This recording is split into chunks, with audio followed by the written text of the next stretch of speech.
ఇప్పుడు ఏం చేస్తాడంటే ఎల్లరి పిల్లవాడు ఒక చపాతీ పీస్ తీసుకుని మటన్ పెడదాం, కొంచెం మంచి పీసెస్ పెడదాం మటన్లో, అన్ని బోన్స్ వస్తున్నాయి.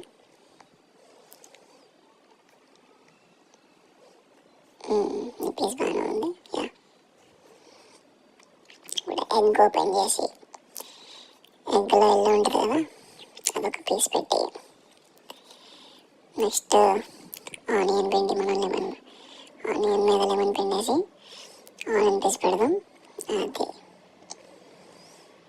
ఇప్పుడు తింటే